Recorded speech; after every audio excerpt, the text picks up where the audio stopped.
and how we implemented public campaigning. And then Christine will also do a complimentary presentation on Armenian side and public campaigning in Armenia. And then I will give presentation on the regional support strategy component and how we supported country teams to in their advocacy and campaigning work. I'd like to give sort of background to the project and how it progressed. First 2 years, the country teams did a very good job of evidence building and generating really important research as well as the region, and creating very important relationships, collaborative relationships with the government officials, stakeholders, and building alliances. And in the second year, we actually decided to focus also on the public campaigning. And we brought in an external expert to devise a plan for a public-facing campaigning. And we made a call for PR companies to give a proposal on the public campaigning strategy. And Action Global actually gave us a really innovative, creative idea and communication strategy, for which reason we started partnering up with Action Global and going very large, public at large. So we actually strategized our campaigning component within our advocacy work. So I would like to give the floor to Maya to give an overview of how we did campaigning in Georgia, because Action Global is absolutely critical to the successes in public campaigning on Georgian side, and then Christine will cover the Armenian side. Thank you. Thank you. But I would like to ask you to join me in this panel because I don't want to feel alone. And also Christina, please. I will basically start what were the initial challenges when we first joined the campaign. And we have been invited in terms of communication and awareness building during the advocacy campaigning. Initial challenges were that very low awareness about the food security, because it has been quite often mixed with the food safety, not only by the media but also the key stakeholders like the government representatives and civil society, etc., and the public in general. Also the low presence of garden agriculture alliances. Another challenge was the political background in both of the countries, because as you know that we have been dealing the communication campaign both in Georgia and Armenia. Military tension in Nagorno-Karabakh has interrupted some of our key activities and delayed them, so we have had to postpone it. And also some election tensions in Georgia were the reason for that. And also the different contexts were a big challenge during the communication, because we had to think about completely different strategies in both of the countries, because when we started, Armenia had already been at the point where SSARD was on the place, while in Georgia still we had to think about the awareness raising on the food security. But we had also the opportunities, and we started to use those opportunities in terms of a move forward for awareness raising and pushing the campaign forward. So these were the researches done by Oxfam, baseline researches, basically telling the giving the background on what is food security and on these 4 pillars that the food security is based on, and also the challenges and what is food security for each country, and how this food security is linked to the national security, and how it could perceive on the level of the national security. And also another research was the nutrition research for both of the countries, which gave actually very good information, especially for the media, to pick up some scandal stories and to put the topic about food security as a hot one on the top news.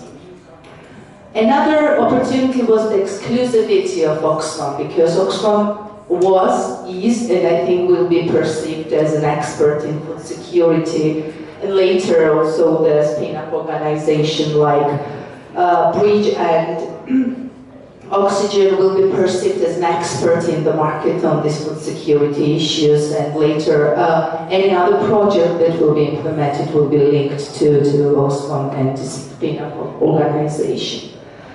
And also, as an opportunity could be considered the newly started movement about the cooperation development, and also the fact that lots of investment, especially in Georgia, it's about 1,200,000 euros have been invested by European Union in development the agriculture sector. So the agriculture sector, both in Georgia and Armenia, were the priority for the country. So it was an opportunity also to start engaging with these topics.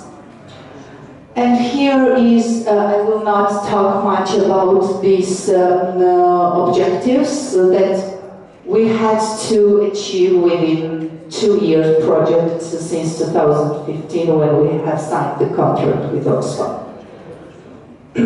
So I will tell you briefly about the methodology, how we started.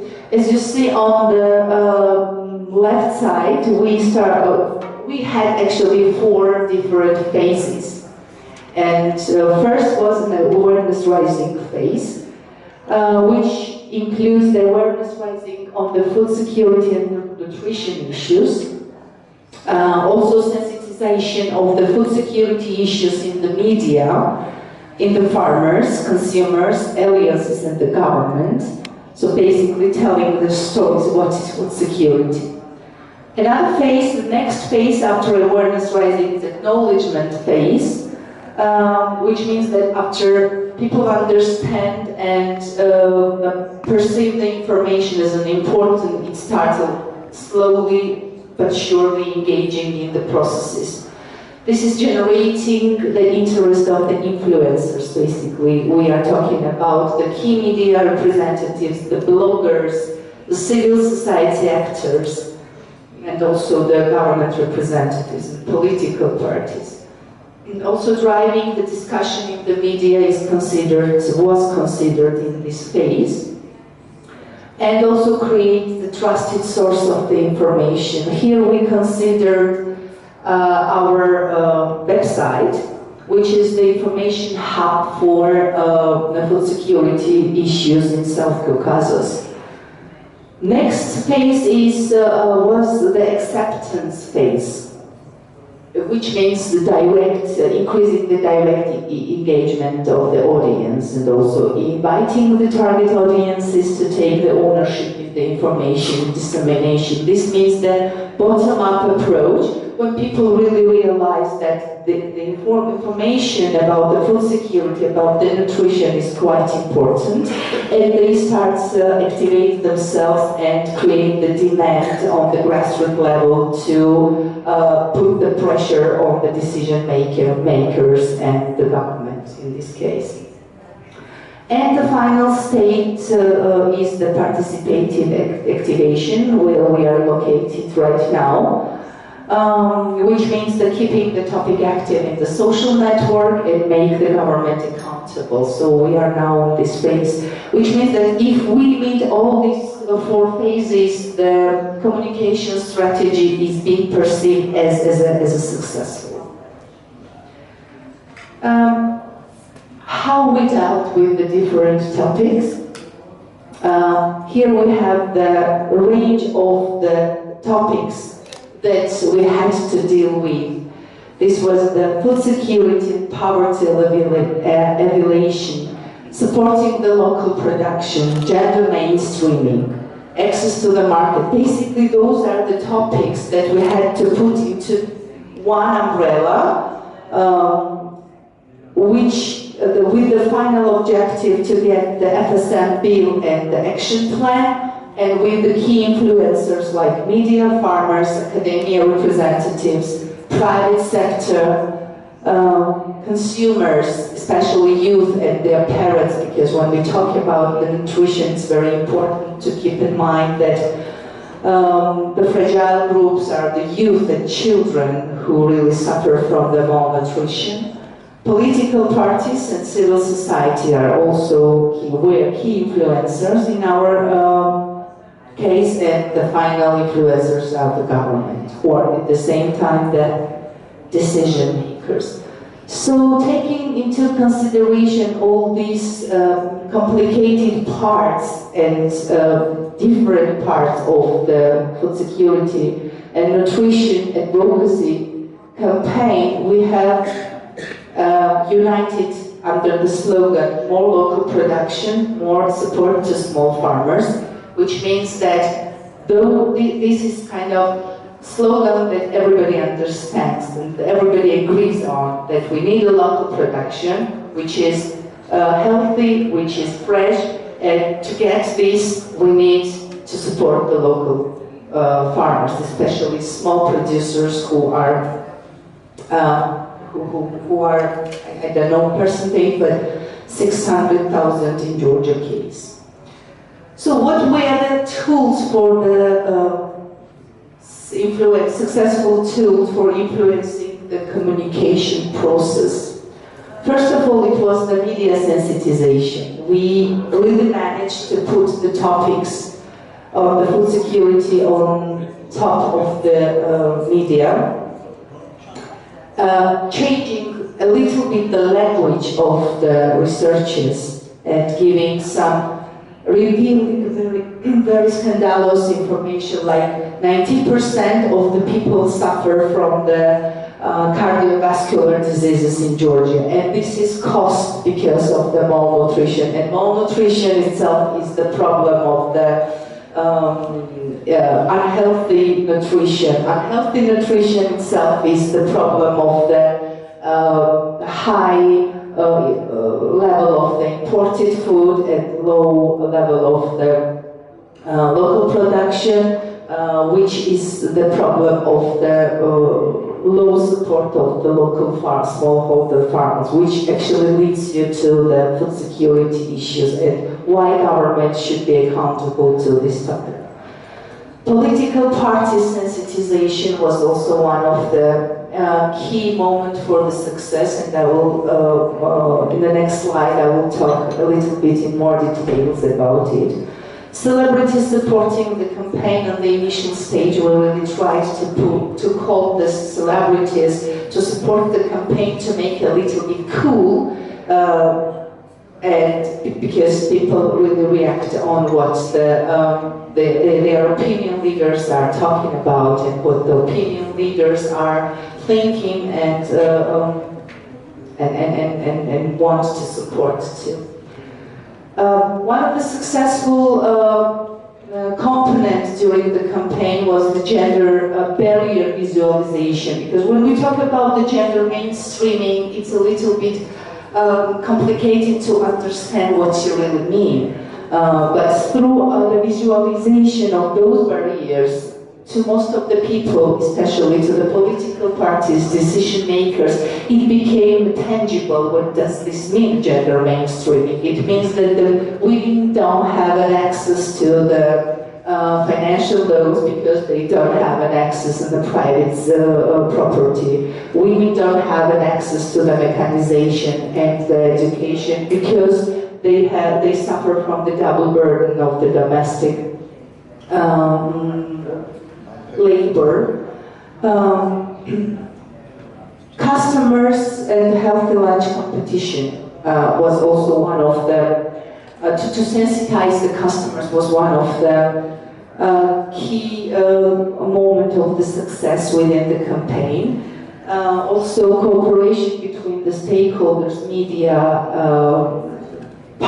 political parties and civil societies was one of the key success to the campaign. Facebook quotes, activation, newsletter, electronic newsletter, and bottom-up approach. It means that the farmers' voice are heard. It's very important to keep the agency of those people who are talking about and whose whom we are talking about. So one of the successful messages was that not only experts we are talking about the food security, but also the grassroots level farmers, female farmers, male farmers. We are talking about the importance of the food security and giving some recommendation to the government from their own side. Now I will just briefly talk about the best practices that we have had within our campaign. As I mentioned, and not only me, but the previous speakers also mentioned that there was a problem of awareness raising on the food security issues was the problem really in both of the countries. So we tried somehow to educate the audience at large, which means also the government, the different civil society actors and celebrities, everyone who really wants to understand more about the food security, and media also itself. So we asked our partners who are mostly the guard members who really started explaining what does food security mean, how does food security challenges should be addressed, and the brief recommendation on what government should take into account in terms of managing those problems. Also, Oxfam has a brilliant pool of the researches. We used these researches and converted them into understandable infographics. Like on the right side, you see the important message. If something will happen in Georgia and there will be cease the import of the cereals in Georgia, there will be only sufficient stock for 31 days. And this has been picked by the media. Okay, 3 minutes? 3 minutes? Or 3 seconds? Okay. 3 seconds. Okay. Later it was also, I think Christina will talk more in details about the media sensitization events, how we gave more detail the knowledge to the media and how we then take care of fixing this information. Actually, Georgia and Armenia has been created the media experts for food security, which could be used later for engagement for other projects. Here you can see the figures, but those figures are very rough and they are less than they are in reality. So this is how we reached media online and offline during 3 years, starting from December 2015 until today. Healthy lunch competition was one of the important events. Why? Because we started engaging the consumers, like the parents and the children, and starting to sensitize the food security and nutrition issues from this level.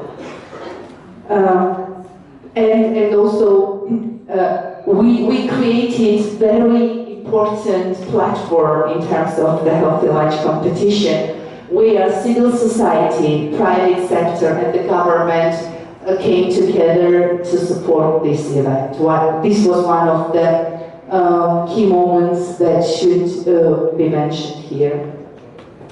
Gender mainstreaming, I have briefly mentioned about it, how we really tried to underline the gender importance in the food security issues, not only showing the women as tokens, but also and showing women in a number, but also in equality, meaning that they are talking about their own problem and they are underlying their own needs that should be covered by the government. Pre-election activation, meaning to go with the camera to the political parties and asking them how you are going to integrate food security issues into your pre-election political platforms.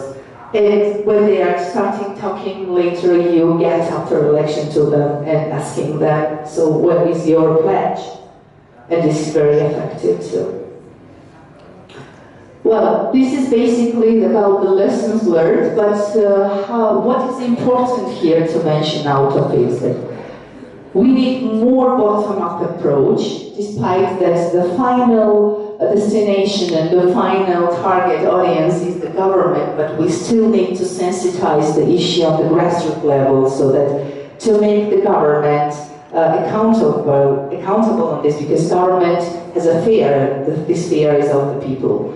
And also it's very important to mention that Oxfam has identified itself as an expert in the food security issues, and those people who were the media speakers, like in this case Levan, who was the key media speaker for food security issues, is associated as an expert on food security issues based on Oxfam representation in Georgia. Basically, and again, the strong team of experts of the media and the journalists. So if you will have more questions, if you give me the whole day, I can talk without non-stop. But if you will have any other question, we can talk later. Thank you.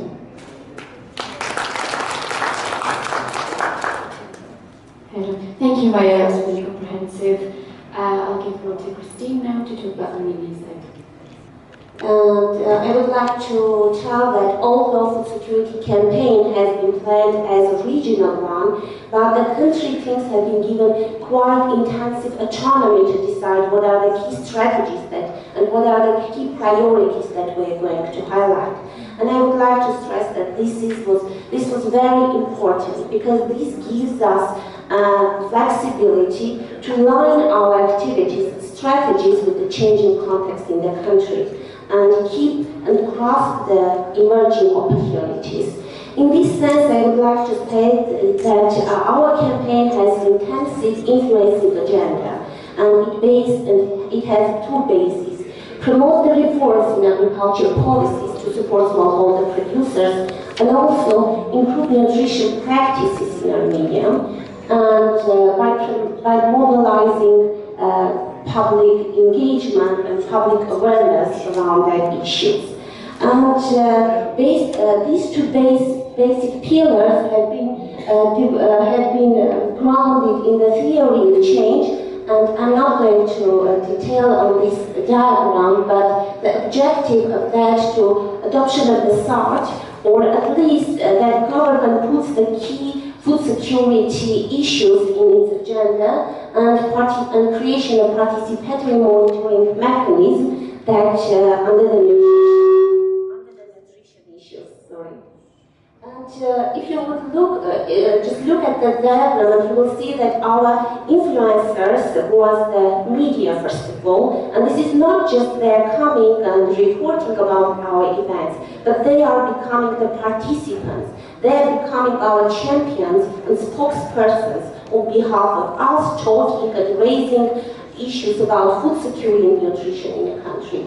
And also we targeted also networks and alliances. We worked a lot with Agriculture Alliance, Mother and Child Health Alliance, and they are also our key tools and key weapons how to promote our influencing work in this sector.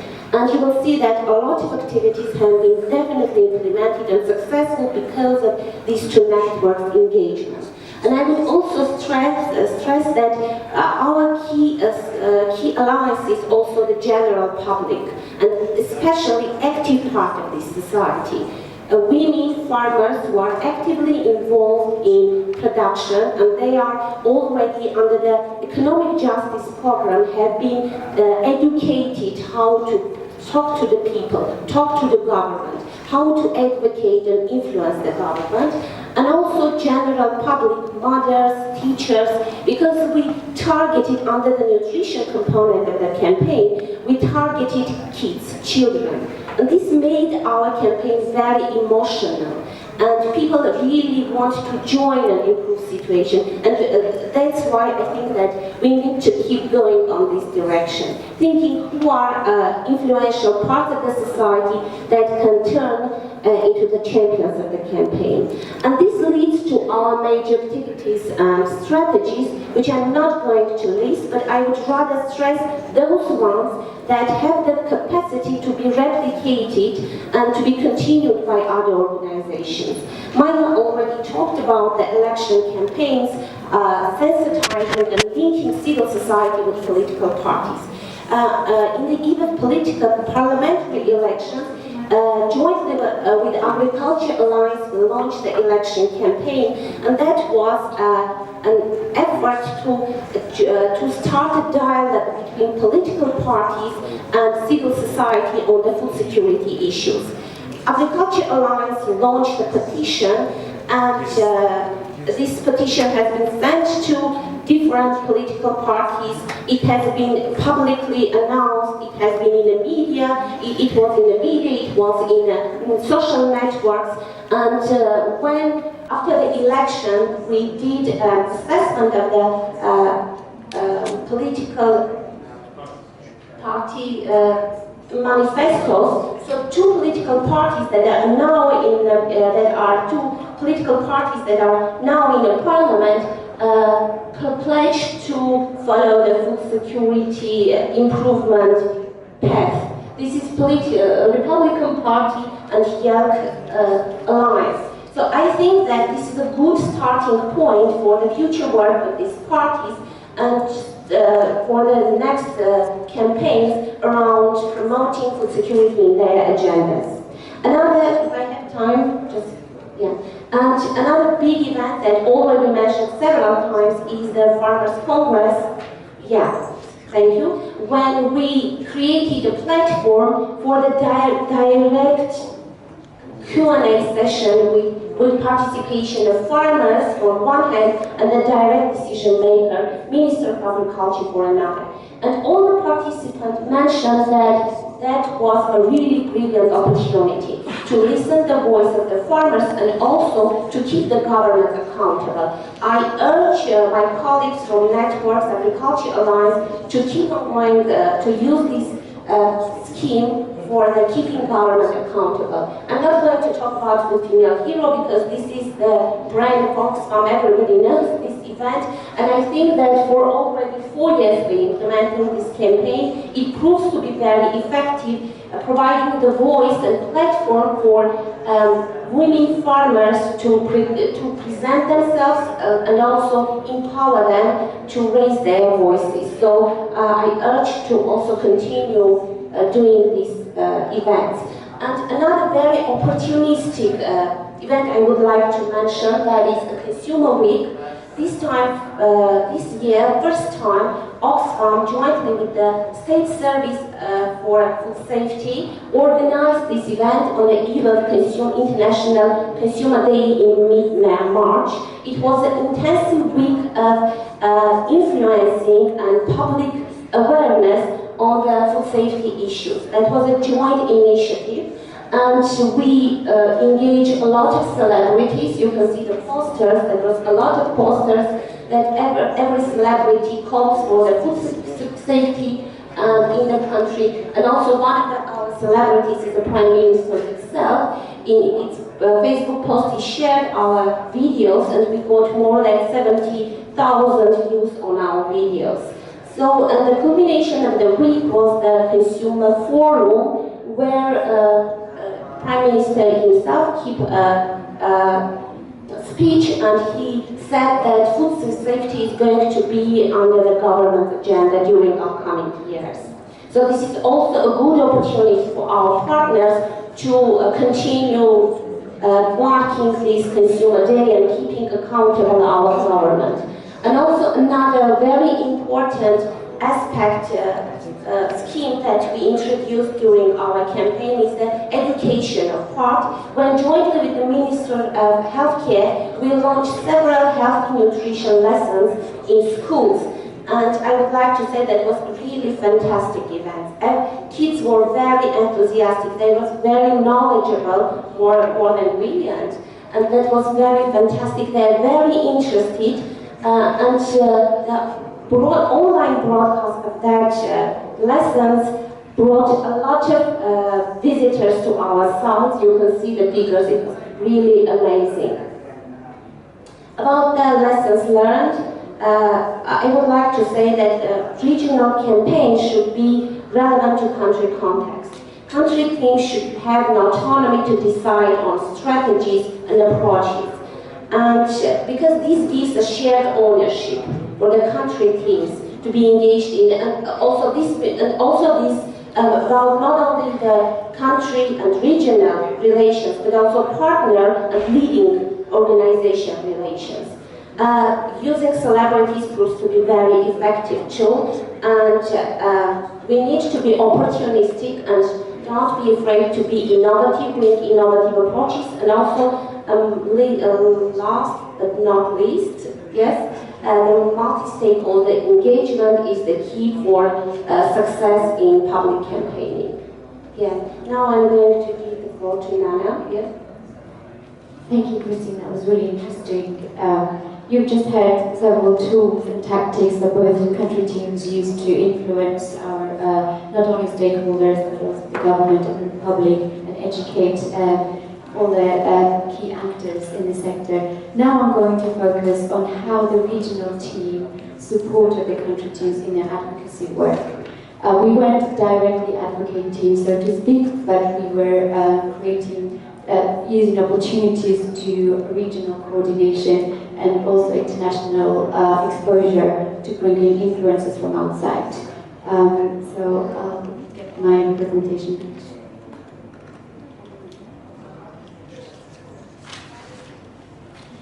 So originally we kind of called it a regional advocacy strategy, but really it's a support strategy for country teams.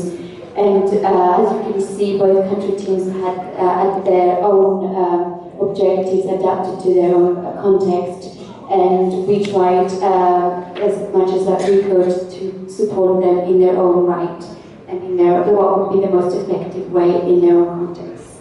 So I can divide the regional strategy components into 4 different categories. Our role was to provide evidence, learning, and overall coordination. We wanted to increase visibility internationally and bring in public campaigning support when we thought it was ready and necessary. We also held regional campaign events, I will talk about that later, and also linked to global context and international platforms. And I will go through these separately. So, in terms of providing evidence and learning, we, on a regional level, also generated research in collaboration with country teams, of course, but giving it more regional perspective, kind of comparative analysis of how the 3 countries in South Caucasus are doing in terms of food security, and make stakeholders in the government also aware of what the differences and similarities are. We generated baseline research, also generated regional nutrition research, comparing the results of national nutrition studies. We also supported in research of impact of trade on smallholder farmers, and especially on the EU side, and how our relations with the EU and DCFTA impact on smallholders. We actually brought in an international trade expert to do this kind of analysis for us. We generated social network analysis to assess the effectiveness of the alliances, which was used to strengthen the alliances later on, and also informed our exit strategy. And we recently consolidated all our policy positions to be given to the spin-off organizations so they can use it as a policy tool. And just to mention a couple of impacts on outcomes of this evidence building.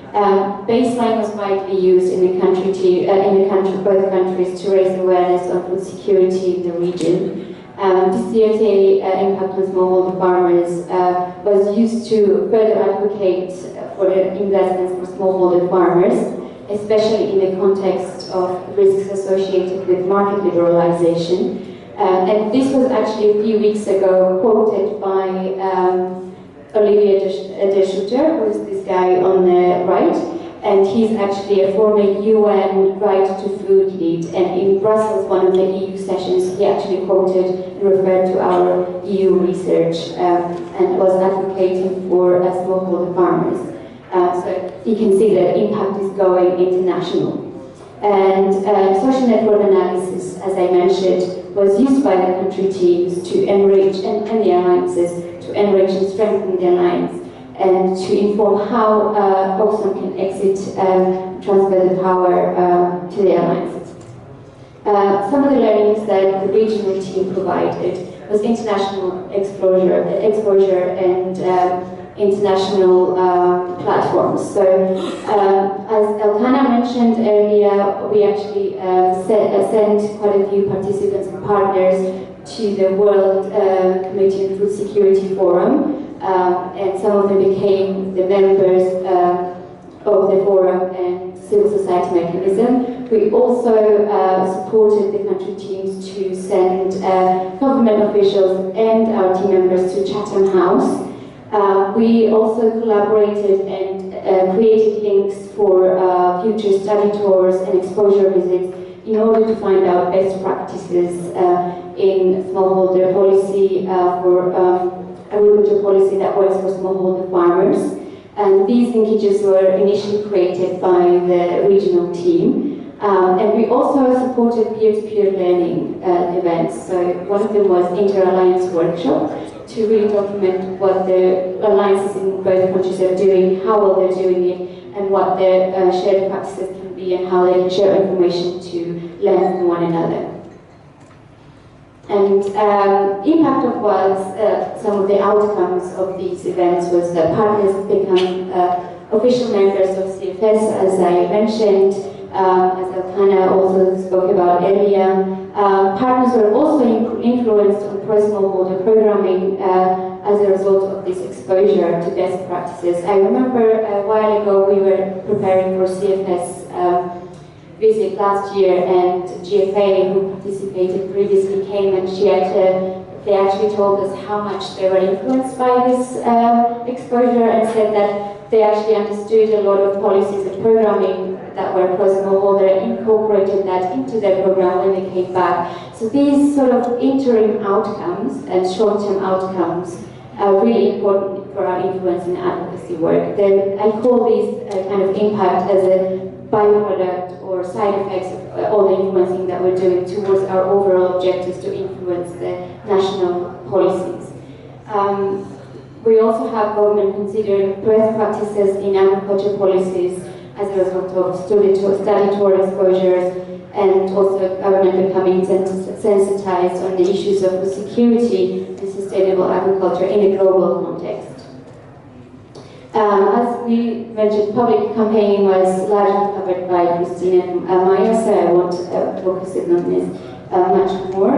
We created a regional website, which took us a while, and it was a lot of effort, but we did it really well in the end. It's available in 3 languages and has become like information hub for food security in the South Caucasus. And Maya also talked shortly about the reach, but this is just to give you an idea. These are average statistics each month. So we have page views each month, about 9,000. Different users, and also the countries that have been viewed by. So Georgia, it was viewed in Georgia, Armenia, United Kingdom, United States, and in Russia. And these statistics are from February onwards, so we actually have wider reach than that, which is quite impressive. We also generated a newsletter to increase our accountability to the people we work with, the grassroots and the stakeholders. And in Georgia, we have about 96 recipients, in Armenia about 76, and we also have international-wide recipients of our newsletter, updating them on the progress of our work and the work and events that are coming up. And I would like to finally focus on some of the regional campaign events that were kind of trademarked in our project and considered a huge success. So one of the big events we held this last year, International Conference on Food Security and Nutrition, where we brought together stakeholders, government, and different actors from both countries, Armenia and Georgia, and we gave them the platform to discuss these issues in their own context and together. In addition, we also brought international experts from Hungary, Serbia, UK, and other countries to contribute to these learnings and have a discussion on, and have some best practice examples on how we can move forward in improving food security in the region. We had over 110 participants from Georgia and Armenia and across Europe. There are some important government commitments that were voiced during the conference. The Deputy Minister of Agriculture in Georgia actually voiced the willingness to collaborate with Oxfam on pro-smallholder investments and programs. The Deputy Minister in Armenia highlighted his commitment to food security issues and collaboration with Oxfam, which was a huge thing for us. And also, one thing that came out of this was international cooperation, particularly with Hungary, where the Georgia team recently organized a study tour to learn about different aspects of agriculture policies and programs. We took government officials, alliance members, and others to have an exposure information visit to Hungary and how they do the programs. We are now actually launching a student competition, aim of which is to increase the knowledge and awareness of the youth on food security and nutrition issues, and indirectly lobby not only the government but also stakeholders and the youth themselves in involving them in the assessment process and the writing essays process.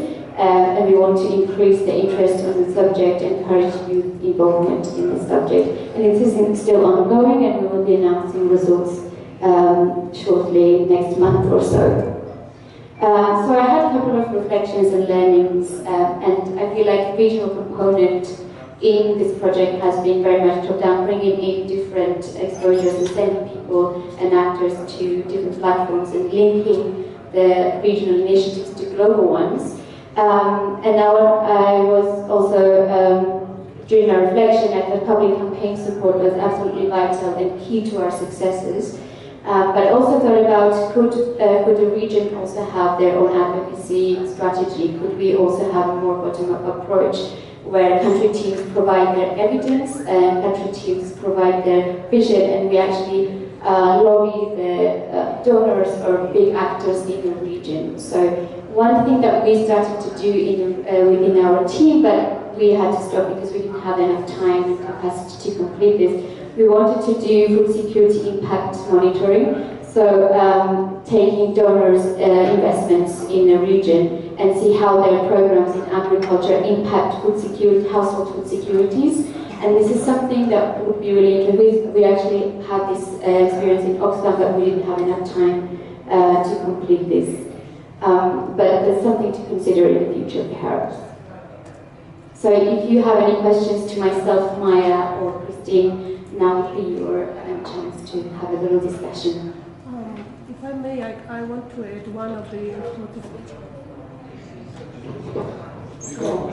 So I just want to add one of the components of advocacy tools that we were using, and this is the cooperation with the state television, public broadcaster of Georgia, and particularly with the producer team, so-called FARM, that is one media platform in Georgia that covers all regions of Georgia and has a very long history of producing high-quality TV and radio shows, aiming to improve and strengthen cooperation between the farmers and the smallholder farmers and to increase the local productivity.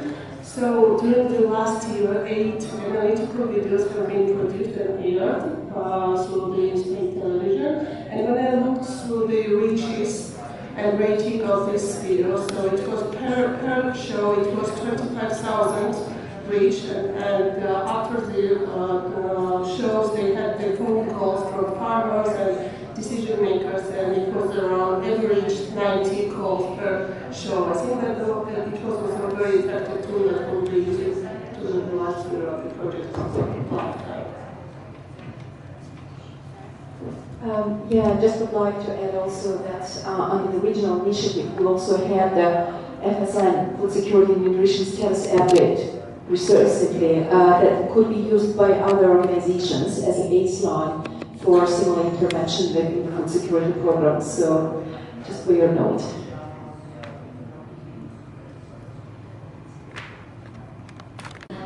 In the presentation, you mentioned that unhealthy nutrition is a result of imported food. I would highly stress the importance of the question, and I wish you would elaborate a little bit more whether this is about the high prices of imported food that cause like unhealthy nutrition. It's not kind of, people cannot afford like buying food which is in a high price, or you catch another phenomenon there. Thanks.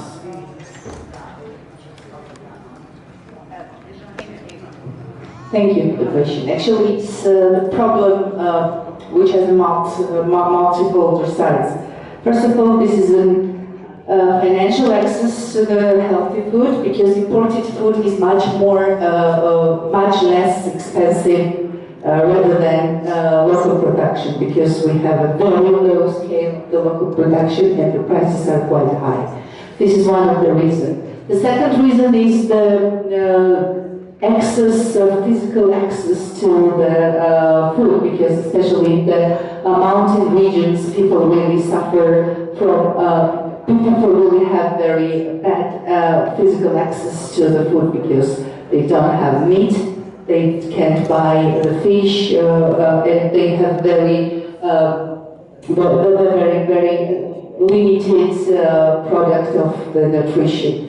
But I think Levan has more information to provide in this journey.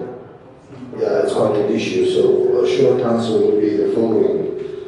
The Georgian market is saturated by the imported, relatively low price and the ambiguous quality food products.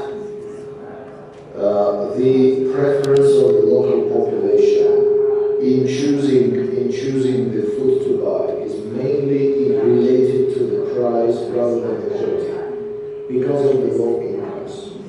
So it is directly in relation to the affordability. So the vicious circle that we found out through our research is that the low local production created through the low food production is fulfilled by the imported food products, and that's the circle. So this is the short answer. And that's we have tried to highlight through our advocacy message, saying that we can tackle these problems mainly through the supporting of the local production, grounded on the local farmers. And this would give us the multiple efforts. On one side, through the economic improvement, and on the other side, through the nutritional improvement. If I may add also, on top of those arguments, one of the main arguments in relation to the imported food is that imported food means the long value chain, which means that in terms of transportation, food has to go through the preservation processes in order to reach the consumer in a healthy manner. But it means that the perishable food needs to have additional substances in order to preserve it until the consumer. So it means that the more farther the food comes from to us, the less healthy it is, because of that additives that the food has go through the process.